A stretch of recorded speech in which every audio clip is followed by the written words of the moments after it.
The reason I hated the new guys, the truth was, because at this point, okay, I'm sober 2 years, you tell me you got 10, that's all right. I know you too, I'll spot you the other 8, you say you got it, but these people who came in, I saw these guys come in, they were rambling idiots. I mean, they were just a mess. And I saw them get better before my eyes. So I knew they were for real. So I hated them the most. The reason they got better before me, because they were willing to take some action and I was afraid to take. And that's it. God's honest truth. I was afraid. Fear was running my life. Even though I may have tried to portray it was other things, it was fear.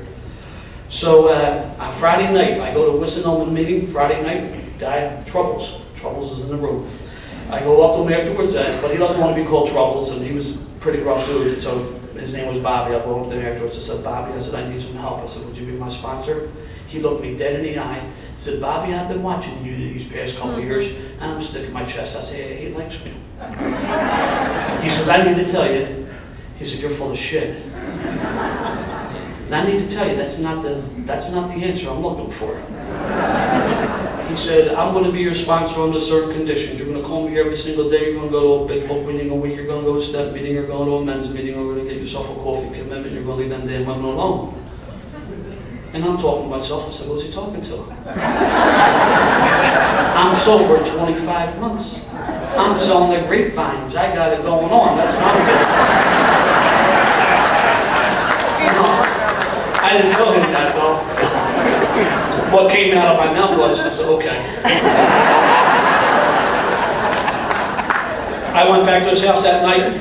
He introduced me to the big book of Alcoholics Anonymous. He kind of used colorful language, which I needed to understand. I understood it, but he was sending me, conveying me another message that I didn't know what the hell. I didn't know nothing, and I should just keep my mouth shut. And that's what I did. And we went over the first 2 steps that night. No writing, no hopping on my wall, chanting to the east, none of this other stuff for 30 days. I know what's going on.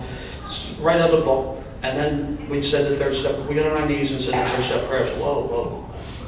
Getting on my knees, like another dude, like saying prayers. I don't think so. I did. Said this prayer. And then we got done. And he said, Bobby, the way we do a 3rd step, we pick pen and paper and do a 4th step. So whoa. Easy does it.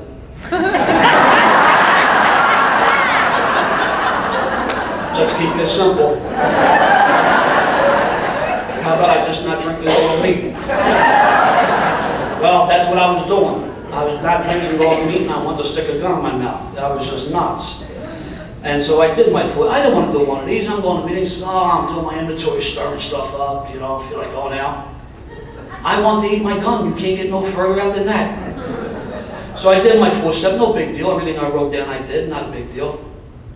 And next step, that's a big deal. I'm a brave guy, I got the angle on that, and I call him up and said, Bobby, I'm going on a retreat this weekend, I'm going to do my 5th step with a priest. He said, Bobby, that's great. When you get done, stop by my house so you can do it with me. And you know how it is, you're on the phone with your sponsor sometimes, and like you're deaf, did you hear what I said? But before I could say something flippant, sarcastic, he said, Bobby, I'm your sponsor. I'm supposed to help you with these steps. These next 2 deal with character defects. I think I need to know what they are before I help you, even though I have a good idea. And he hung up on me.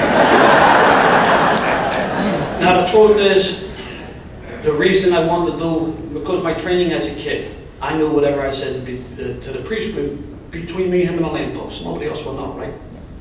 It's not to be spiritually enlightened. I got God on the list, I got the church on the list. I hate it, the hate's still there.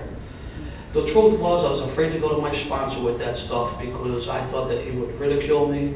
I thought he would pass judgment, or even worse, he would break the confidence in whatever I disclosed to him, he would tell other people. Which kind of tells you my fear list quite isn't done. I never did that 5th step with that priest. I did it with my sponsor, and he did none of those things. He did not pass judgment on me. He didn't ridicule me. To the best of my knowledge, he never told anybody else.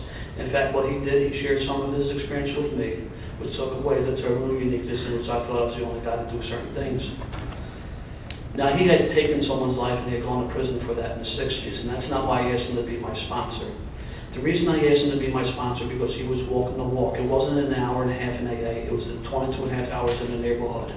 He had real friends. He had women friends. He wasn't inappropriate. He treated them with dignity and respect. And this was a tough dude, and he could have done whatever he wanted to do, but he no longer was a tough guy like that way. You would never tell by the way the man carried himself. He was a true gentleman. He didn't use profanity. He was just treating people. He was doing the right deal. And that's why I was attracted to this dude, and that's why I asked him to be my sponsor. So even though I was familiar with his past. So we got involved in the steps, and I got better, you know. Now, I don't want to let you know that I woke up one day and I decided I was going to be a decent human being and got involved in the steps. I did not get involved in the steps through any volition of my own. Pain and desperation is what drove me to get involved in the steps. From the time I picked up the paper and pen to do the 4th step to the time I completed the 5th step, I'm not proud to tell you this, probably about 6 or 7 months passed. At this point, I'm probably sober 32 months. I only telling you that because please don't do it the way I did, because I don't know why I was able to make it without killing myself or anybody else. I now know God was looking out after me. But you know how it works? It says we beg of you to be fearless and thorough from the very start, because they knew what the ramifications are if we play around with this program, you know. So 6 and 7, character defects. I didn't know what these are. I mean, I know when I drank, I was a character. Found out when I did my inventory that I had no character whatsoever.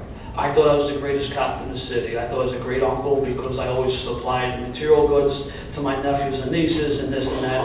And it turned out I was none of those things. You know, because I didn't burn my 4th step when I did my 5th step, I had this in black and white for the next few steps. He told me I would need this information. I found out that I had no character whatsoever. I found out that I was a liar, thief, and a cheat. I wasn't dependable. I wasn't reliable. I wasn't the greatest cop in the city. In fact, I brought dishonor among my co-workers who served with integrity. I wasn't the great uncle that I thought I was because I missed key family events or I was an idiot. I remember my sister got married. This was in the early 80s, 81, 82, the punk rock days. Now, I'm not a punk rocker, but I love dating them. They're a lot of fun. I like dating punk rockers. So I go to my sister's wedding. My sister gets married, and my date at the time, she wears a leopard skin mini skirt. My uncles liked it. My father didn't. I remember we got there late because we were 3 sheets of the window. We were drunk, and I said, let's sit in the back pew. We don't want to cause a scene, right? I remember my sister walking down the aisle, and I can see the hurt in her eyes when she catches my act and who I'm with. My father's behind her walking down the aisle. I see a whole different look in his eye. I said, listen, they're probably going to go for pictures right now. It's probably a good idea that we don't show up. Why don't we go get a couple of drinks, you know, we'll slide into the reception, things will be cool. She said, okay, she thought that was a good idea. We show up to dinner, halfway through the reception, she trips over one of them stands, you know, that the servers put the thing on, all the plates. She knocked all the plates over. We talk about being inconspicuous. Like Southwest has those commercials now, you don't want to get away. You know, it was just nuts. It was crazy. But here I am, the happiest day of my sister's life, and I ruined it, you know? That's the type of dude that I was. And I tell people I didn't have a spiritual awakening, I had a rude awakening. I see these stuff in black and white. I thought of myself in a certain light, but you know what? When you write that stuff in black and white, man, you get the evidence is right there. There's no disputing that, you know? Because I didn't burn my 4th step, half my 8th step was done. See, I used to be one of these guys, I never harmed anybody but myself. That should have been a tip-off. I never did my inventory, because once I did my inventory, I found that I harmed everybody I came in contact with. And unfortunately, in my experience, those closest to me the most were harmed the most, you know? And because I didn't burn my 4th step, half my 8th step was done. And I had thrown more names down there. And if I wasn't had a willingness, I prayed for the willingness, you know? Get back to the 6 and 7 real quick, the character defects. You know, the 6th step I had to become willing, the 7th step was a prayer. But my sponsor says, Bob, you need to put legs on those prayers.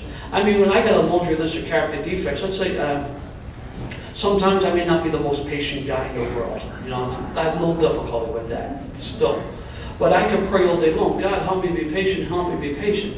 But during the course of the day, should I be in a position to practice patience, and I don't, and I lash out in sarcasm, which is nothing but anger, also referred to as language of the Irish, but if I lash out, that prayer goes right out the window. God will do for me what I can't do for myself, but this is a program of action. I need to do this, and that's what the 7th step is. So the 8th step, I got the list, and if I'm not willing, I pray for the willingness.